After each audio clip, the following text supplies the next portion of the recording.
that was my mistake. I'm only going to be reading through 11.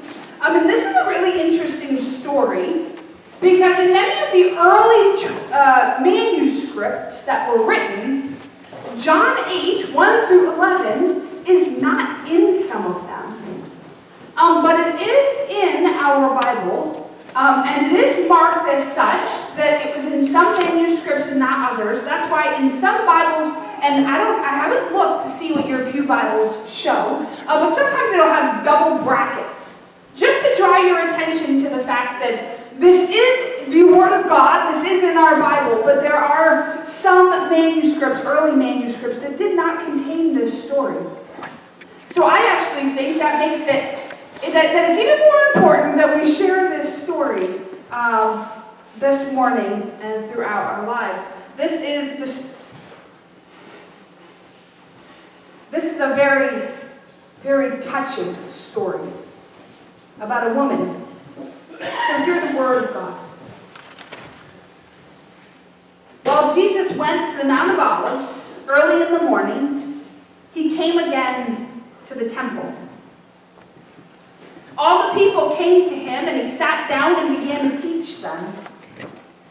The scribes and the Pharisees brought a woman who had been caught in adultery, and making her stand before all of them, they said to him, "Teacher, this woman was caught in the very act of committing adultery. Now the law of Moses commanded us to stone such a woman. Now what do you say?" They said this to test him, so that they might have some charge to bring against him. But Jesus bent down and wrote with his finger on the ground. When they kept on questioning him, he straightened up and he said to them, "Let anyone among you who is without sin be the first to throw a stone at her." And once again he bent down and he wrote on the ground. When they heard it, they went away, one by one, beginning with the elders. And Jesus was left alone with the woman standing before him.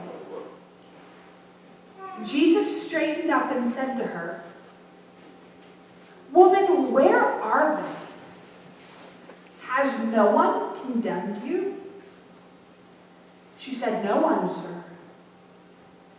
And Jesus said, "Neither do I condemn you. Go your way, and from now on, do not sin again."